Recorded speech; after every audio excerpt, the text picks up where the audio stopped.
sleep is taken for granted in our society, and no one really takes it seriously unless it becomes a chronic condition. And there are so many sleep myths floating around, and I think the only way is to create more awareness about this magical power of sleep and educate them about, various sleep disorders. I hear from my, clients is sleeping in late on the weekends is a good way to catch up on lost sleep.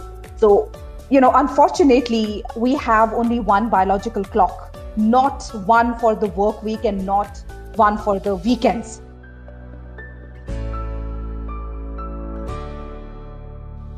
Hey, my wonderful listeners. This is episode 26 of Inspired Someone Today. Welcome back. And today we have a very interesting subject for each one of you. It's called as a wonder drug. Its impact on our day-to-day life is very, very critical. The use and abuse of it would create havoc. Yes, the wonder drug that I'm talking about is sleep.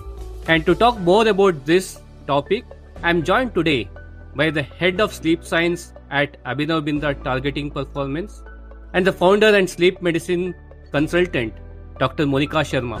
Monica, welcome to the show. Thank you so much for having me, Srikanth. I'm excited to be here today. I'm excited to hear from you. This is such a unique topic that we are all hearing it out. So thank you so much for taking time. My pleasure, Srikanth. Monica, when I looked at the title, Head of Sleep Science, Sleep Medicine Consultant, it caught my attention. What is this all about? Give us a background of what is this, what do you do, and how did you even get into this kind of a role? Srikanth, thank you for the introduction. I am a behavioral sleep medicine expert, consultant and researcher, founder of Sleep Moksha. And at Sleep Moksha, we believe that everyone deserves a good night's sleep for being a better version of themselves every day. So my mission here is to re-simplify sleep and unite the world with sleep it is so bereft of. So I am into sleep consulting, education, and training. And we offer services which are designed to diagnose and treat people suffering from sleep problems. And we help them feel more relaxed and confident about their sleep. And we do so by providing them with lifelong tools they need to think and behave like a good sleeper. So as you are aware that we are currently witnessing a global sleep deprivation epidemic, sleep deprivation, like starvation, Srikanth, can have damaging consequences to health and well-being. So learning to prioritize sleep in your life, creating healthy sleep patterns and effectively managing sleep-related disorders can have a very powerful effect on your overall well-being, as well as the community, society, and culture within which we live and work. At the same time, I am also striving to bring these topics, especially sleep deprivation, into the mainstream of the Indian sports landscape and also our educational system. Because I strongly feel that students must learn that healthy sleep, along with physical fitness and good nutrition, they form the fundamental pillar of health.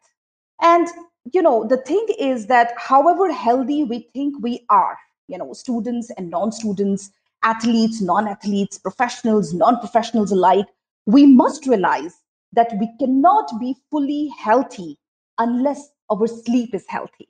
So I really think it's time we consider healthy sleep, effective sleep, good quality sleep a vital sign, because these are the strong indicators of overall health and well-being.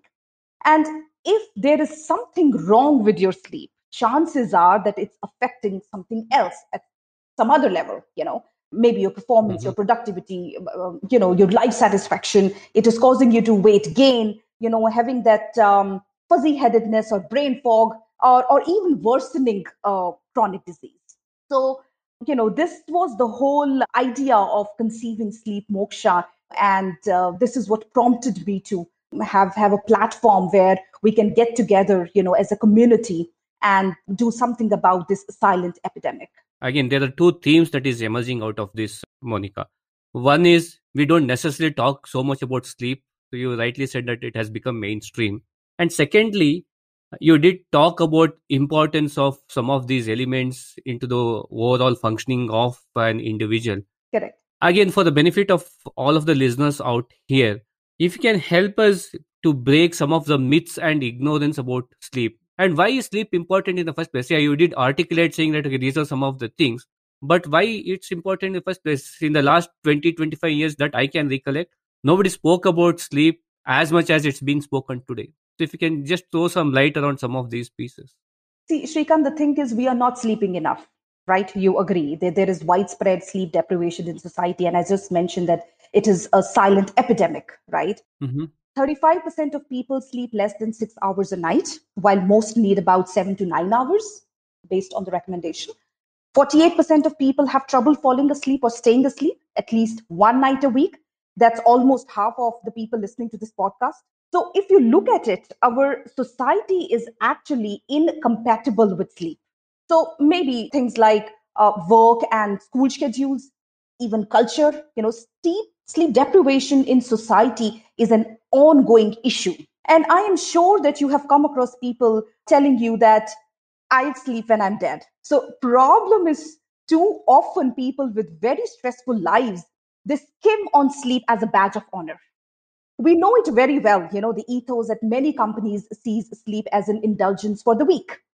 How they lionize the road warrior who fearlessly crosses multiple time zones on tiny amounts of sleep and always available to take calls and answer emails at 1 a.m., right? Yeah. In their minds, more sleep, more hours worked equals more productivity. But let me tell Right. you, this is short sighted. Research tells us that roughly 17 to 19 hours of wakefulness, for example, say you go to sleep at 11 p.m. or 1 a.m., and you get up at 6 a.m., your individual performance on a task, range of tasks, is equivalent to that of a person with a blood alcohol level of 0.5%, which is the legal drinking limit in many countries.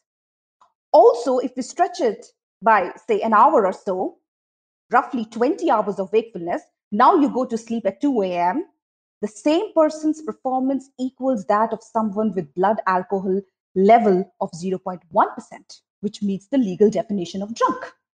And if you don't really want to stretch, that far, we have studies showing that if you are depriving yourself of 90 minutes of sleep, which is something, which is more relatable, it means operating at work the next day at 1/3 brain capacity suppressed. So imagine drinking a pint of beer and going to work or school or court or field. We can't imagine that, right? Yeah. Unimaginable. Yes. And also, I would like to mention here, Shrikant, that pulling all-nighters, which is a very, very common scenario in our workplace, is actually more harmful to the cause of their projects. So, pulling all-nighter harms you in the long term, mentally, emotionally, physically, because when you stay up all night or even a good part of the night, your ability to concentrate, your ability to learn new information, your ability to remember things diminishes. And all these factors can contribute to not only poor health, but also, diminished, reduced productivity, performance, efficiency. And what is interesting to know is that it often takes more than one night to make up for that sleep deprivation. So a lot of people have this idea, that they can go on and on and on and they can catch up on sleep over the weekends. Mm-hmm. So the effects of sleep deprivation in society are costing everyone, and that's why I say that sleeplessness comes with a heavy price tag, not just physical, cognitive, emotional, financial, and also, if we look at our interpersonal relationships. First, it impacts our physical and mental health. So, sleep deprivation increases the chances of developing a burnout, depression, diabetes, Alzheimer's, stroke, cardiovascular diseases, and even cancer, to name just a few. It is affecting our safety. So when someone is fatigued, the risk of an accident increases by 70%. And in the US, more people are killed by drowsy driving than drunk driving. So sleep deprivation goes far beyond our individual sleep practices. It is affecting not just our society, it is a costly affair for employers too. Lost productivity per sleep deprived worker is in the thousands of dollars a year. Insufficient sleep is costing about 2% of GDP. And there is a Harvard study, which found out that in the US alone, companies are losing about $63 billion each year due to sleep deprived employees. It's not only having an impact on the individual and individual's health, but also corporates and also the country's health, financial health as well. Correct. It's interesting, there are a few studies which also pointed out that it's not just the productivity, but sleep deprivation. Actually, workers show bad traits because of sleep deprivation. There is increased risk-taking behavior. They are more impulsive and they have more desire to cheat. And there is this interesting study, which showed that leaders who sleep worse are rated worse by their teams, and that causes less engagement in the team. And when workers, who are sleep deprived, they rate their leaders as less charismatic, regardless of the leader's sleep level. So you see that there is this multiplicative effect where sleepless leaders and workers, they are making each other feel miserable. And insidiously, workers don't perceive themselves as performing worse when sleep deprived. And, that's the thing with sleep deprived brain, that your brain does not allow you to feel sleepy or sleep deprived for quite a while. So you think you can tough it out. You think you can supplement with caffeine. And in the whole process, you end up bypassing a lot of warning signs of sleep deprivation, even as a healthy person. So I think now you can clearly see that, you can understand this vicious cycle, that how people sleep less because of the amount of work they have to do, but their low sleep reduces their productivity and their efficiency. So what you're saying is, if I sleep for 5 hours a day and say that I will make up that lost sleep over the weekend, that doesn't cut. It's something, so we call it sleep debt, right? So it's not something that you can do on daily basis. Having a couple of rough nights here and there and catching up, on the lost Z's over the weekend is doable and must be done. But if it is something which is happening on daily basis, then the sleep debt becomes way too much for you to just play that catch-up game. And also, Shrikant, sleep deprivation is used for torture. I don't know if you're aware of that. So it is recognized by many countries as unethical, but it is still practiced by others. And this form of torture, sleep deprivation, I have to tell you, it doesn't even work very well. Because if you remember, I just mentioned that it reduces the quality of information, it harms the memory recall, and it also increases the risk of lying and false confessions in the desperate hope to get some sleep. I hope that answers your question, that why we should care about sleep. One of the things around sleep is a lot of myths and ignorance around it. Correct. What are some of those myths that you can bust today during this conversation? Yes, Srikant, you very rightly pointed out, ignorance about sleep is quite profound in our society. And unfortunately, our society, it remains a vast reservoir of ignorance about sleep deprivation and sleep disorders. And the benefits, of the hard-earned knowledge about what normal sleep is, what abnormal sleep is, what is healthy, what is unhealthy sleep, have not been passed on to the general public. And millions of people are suffering and thousands are dying each year without ever knowing the true cause of their problems. So sleep is taken for granted in our society, and no one really takes it seriously unless it becomes a chronic condition.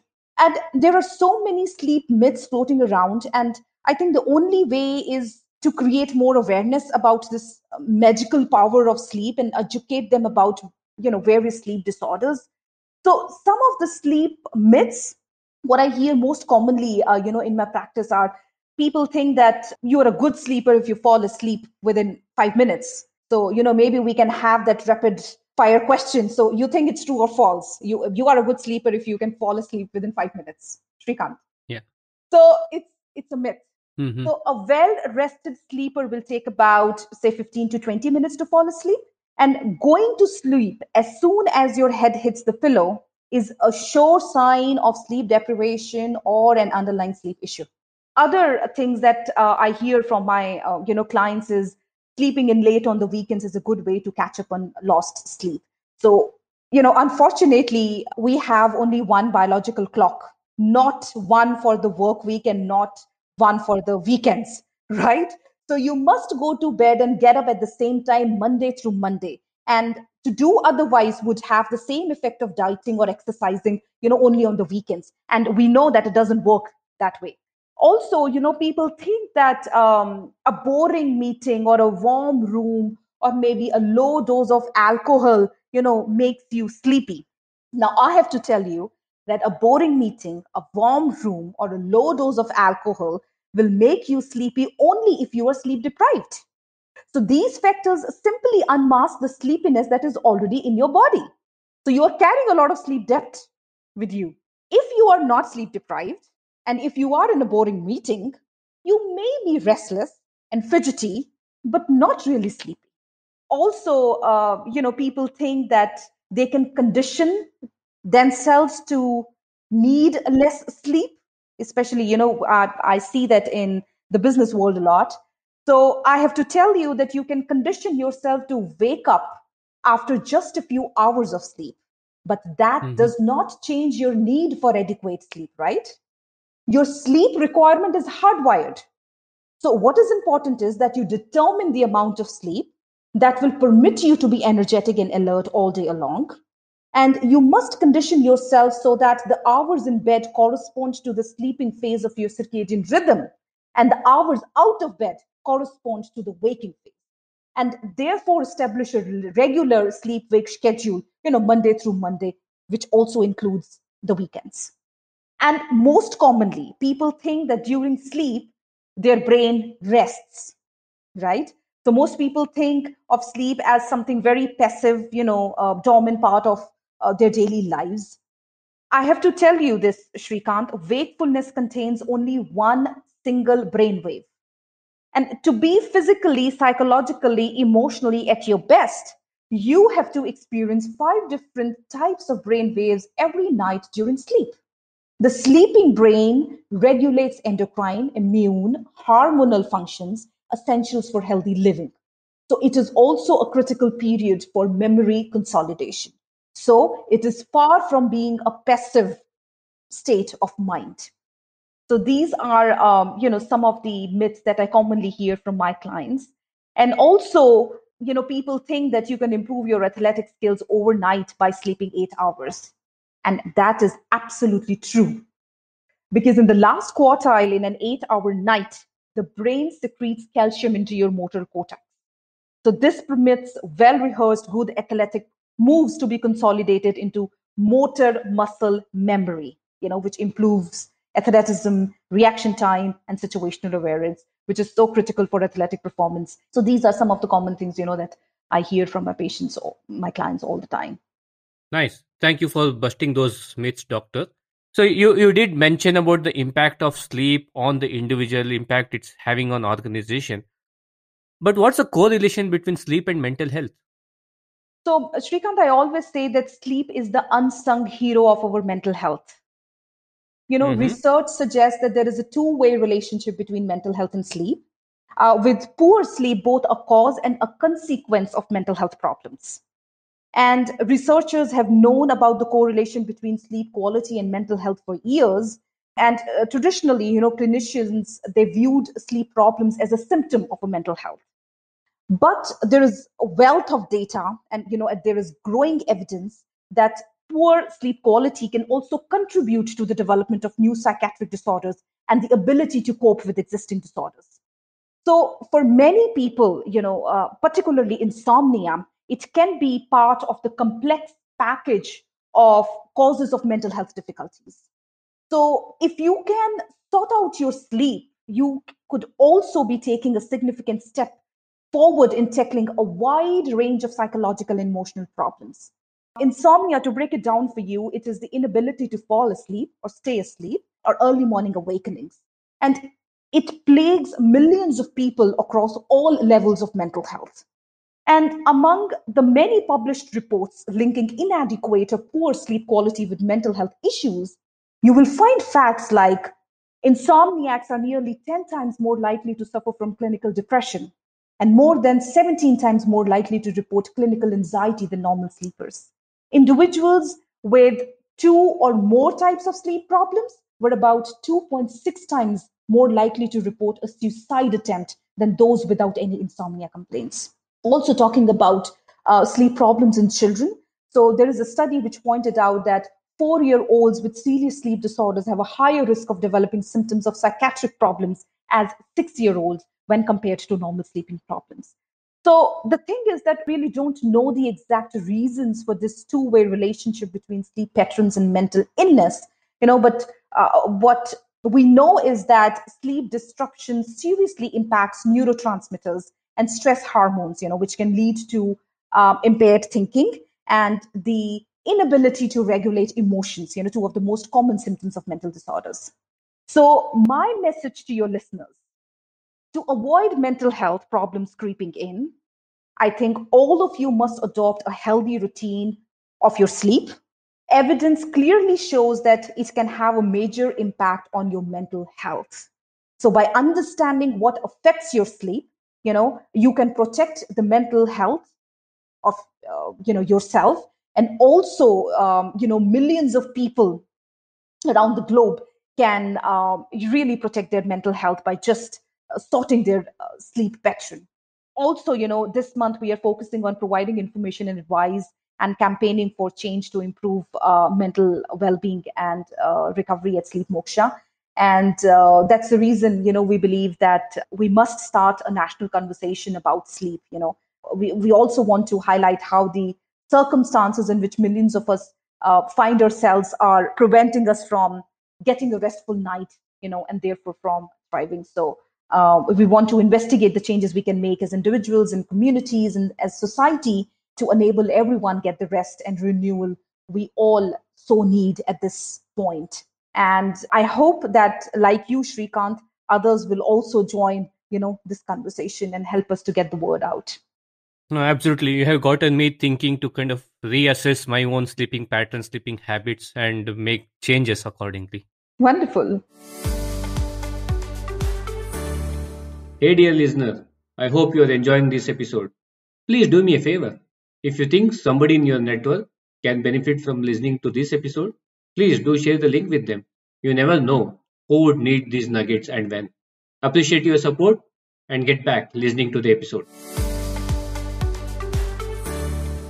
Again, for the benefit of listeners, are there any reading material that you would refer, any books that you would recommend around this particular topic? Okay, so I would suggest Why We Sleep. This is a book by Matthew Walker. That's a good book, to know if you are looking forward to know more about sleep science and sleep health and how it can be a complete game changer. So while you mentioned about the importance of sleep, the importance it's going to have both on the self and productivity and also the overall gains one can have both at an organization, individual and at a country level. What are some of the simple things that one can adapt or one can practice to nurture and get the sleep quality better? Sure. When we talk about this, in societies, that respect those who do more and sleep less, I understand it can be hard to make sleep a priority, but we have to remind ourselves that depriving our bodies of sleep over long term can have devastating impact on our bodies. So first thing first, we have to prioritize sleep. And I have to tell your listeners that don't succumb to peer pressure when it comes to sleep. So reclaim your right to a full night of sleep without the stigma of sleep, without being embarrassed, or without falling prey to the stigma that you are lazy or you are weak, etc. And I also would like to highlight here that being perfect is a delusion. We are never fully fixed, right? So, in the world of sleep optimization, what really is needed is to transform various behavioral patterns that ultimately lead to, what I always say, how we feel, we act, and we show up every single day. So start with optimizing your sleep schedule. Look at your pre-bedtime routine or rituals, and also daily daytime routines, because they are equally important part of harnessing habits to make quality sleep feel more automatic. Also, I would like to emphasize the role of sleep regularity. Inconsistent sleep can actually make you feel like you are in another time zone. As irregular sleepers, they have delayed release of sleep hormone melatonin, and that can lead to not just a problem with sleep onset, but also shorter sleep duration and poorer sleep quality. So start with setting a consistent bedtime and wake up time each day. And at the same time, creating a pleasant sleep environment that can be sort of invitation to relax and doze off. that will do a lot of good. Also, what I commonly tell my clients is that consider limiting any caffeine intake 6 to 8 hours before bed. And what we just talked about, do think about all those all-nighters. Are they really worth it? And also, I would say, watch out for junk sleep. So, junk sleep is neither long enough or good enough quality to restore the brain to the level needed to perform well the next day. And in fact, Shrikant, junk sleep is an incredibly worrying trend, because of its adverse physiological effect where proper REM sleep is not achieved, because one has been using consumer electronics right up until the moment of falling asleep. And in many cases, often leaving them on, which continues to disrupt the sleeping process. So things like reading from an iPad before bed, it will not just make it harder for them to fall asleep, but also impact how sleepy and alert, they feel the next day. So these are some of the tips that we can put to use in order to improve our sleep. But we have to remember that we don't have to make these changes everything at once. So small steps can move you towards better sleep. You can adapt them to fit your circumstances and create your own sort of sleep checklist, to help you get the best sleep possible.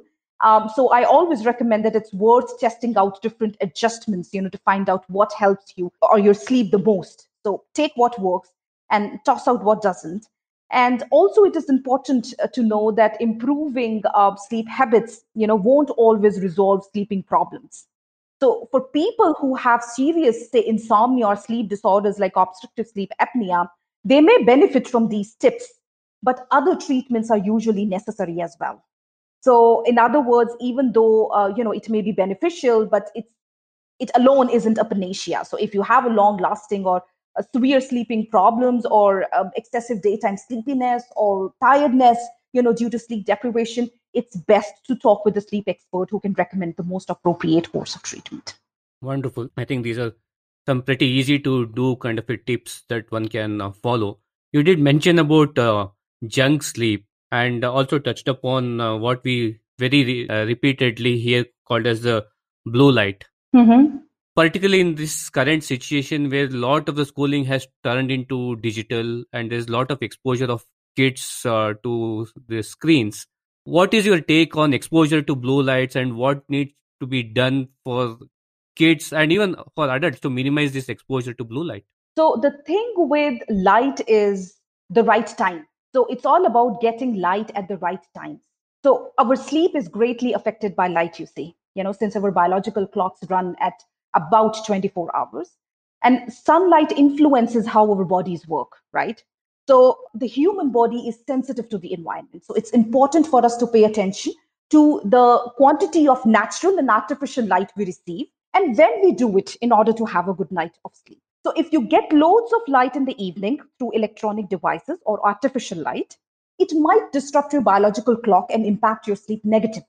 Receiving light, on the other hand, receiving light in the early hours of the day will help the biological clock run faster and also make you feel sleepy in the evening. So it's really about the timings, getting the right amount of time at the right time is important. And some of the tips, or great ways of controlling the amount of light we get, what I commonly recommend is use a lamp. And right when your alarm goes off in the morning, turn on a lamp near you. And this will make staying awake easier. My favorite one, or what I prefer, is getting real sunlight. So open your curtains first thing in the morning, and the natural sunlight will make huge difference to help you wake up. And you get the bonus of seeing the sunrise, right? And also what I mentioned, that it is important that last few hours of the day should be kept dark. So use a blue light blocking software for your phone. That's what I will suggest, or on your computer, on tablet. And that will reduce the blue light emitted from the screen when the sun starts to set. So for your phone and tablet, iOS and Android versions, they have these settings built in called night shift under the display and brightness settings on the iPhone. So there are also apps such as Redshift and Twilight. And for laptops, there is something called FLux. So all these things can be used, to block excessive exposure to blue light during the evening hours. And also avoid using your phone or your laptop or tablet in the bedroom, especially for email or social media, and watching and streaming television at least a couple of hours before bedtime. So, Dr. Monica, you have been responding to a lot of my queries around sleep, the importance and advantages of it, things like that. I would want to kind of put across some rapid fire questions to you and see what is your response around those questions are. Interesting. Are you ready? Yes, please. What's a bad sleep like for Dr. Monica? Long working hours. How do you stay updated in your field of work that you're doing? Through my communities. I'm in touch with my behavioral sleep medicine community, and that's how I keep myself updated. Routines Dr. Monica follows before going to bed or before waking up? I practice what I preach. So all the things that I mentioned a few minutes back, trust me, I follow each one of them. How can one prepare to become a sleep medicine consultant? So this is a training that you have to. I got my postdoctoral training and fellowship from University of Pennsylvania. So there are universities which are offering postdoctorate fellowships in this area. So that's the best way to train yourself as a behavioral sleep medicine expert. Why is sleep a competitive advantage? Because it keeps your cognitive abilities sharp. Wonderful. Those are rapid fire answers for the rapid fire questions, Dr. Monica. Thank you so much. You're very welcome. So moving along, Dr. Monica, you have worked with a lot of athletes and you have also worked with a lot of poor sleepers. Mm-hmm. So by the intervention of right dosage of sleep, Mm-hmm. if you have noticed any difference in how they have been performing post those interventions, what are those 2-3 things that you can kind of highlight? See, what I most commonly hear from my clients is first that they have never experienced deep sleep, efficient sleep, good sleep in the recent past. And also, their daytime functioning, in terms of their physical health, in terms of their mental health, how sharp, how well focused, how attentive they are to tasks at hand.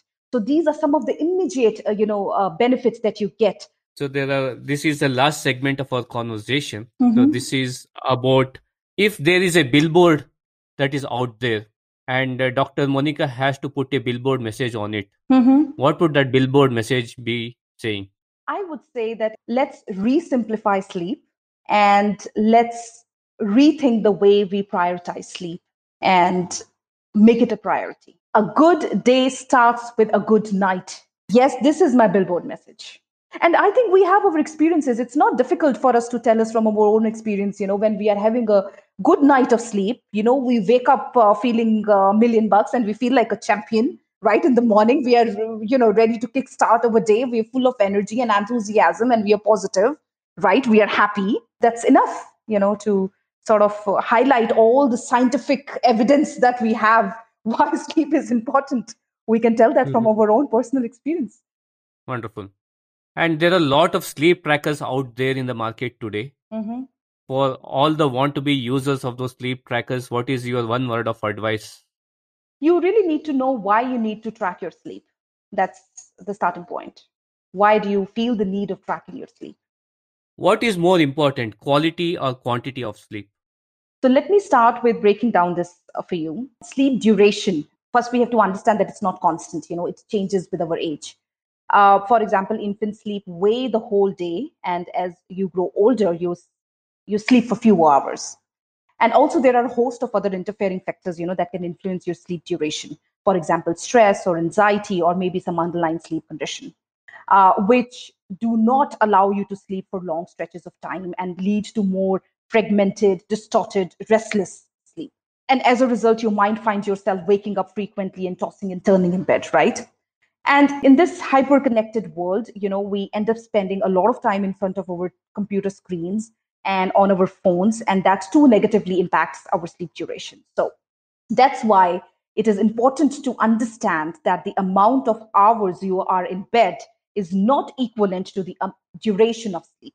Mhm. So while sleep quantity is definitely important, but it is not the only factor in getting a good night's sleep. So talking about sleep quality, it is of equal importance in reaping all the benefits sleep has to offer.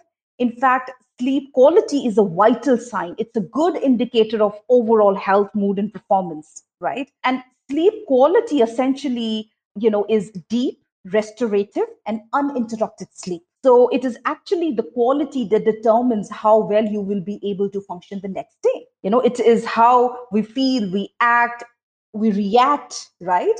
And we show up every single day. When you sleep soundly and uninterrupted, your brain is able to flush out the waste that had been accumulating in the cells during the day. Whereas when your sleep is disturbed, your brain can't cleanse itself. And if this goes on for a period of time, psychological, emotional challenges like anxiety, depression, forgetfulness, dementia, or Alzheimer's for that matter, may set in. Your quantity of sleep is also impacted by your quality of sleep. So I would say that 9 hours of fragmented, poor sleep won't be as healthy as 7 hours of decent, deep, restorative sleep. There you go.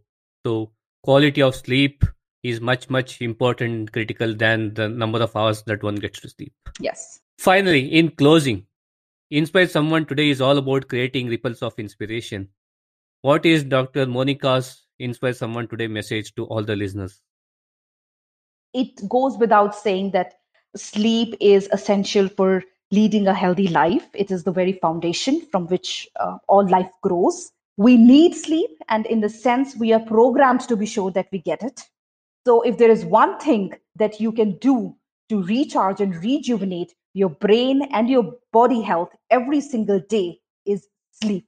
So prioritize sleep starting tonight. Prioritize sleep. That's the message out there, listeners. Dr. Monica, thank you so much for taking time and walking us through what is a taboo subject so long, but not anymore, is the importance of sleep and how one can use this as a competitive advantage. Thank you so much. You're very welcome, Shrikant. Thank you for listening into today's edition of Inspire Someone Today. It's been a privilege to bring in these conversations. If you like this episode and have any feedback or comments, do mail me at inspiresomeonetodaypodcast@gmail.com. Inspiring someone is like creating ripples around us. If you like what to listen, feel free to share them and let's create ripples of inspiration. Do not forget to follow me on my Instagram handle @InspireSomeoneTodayPodcast for all the latest updates. This is Shrikant, your host, signing off, and until next time, keep inspiring.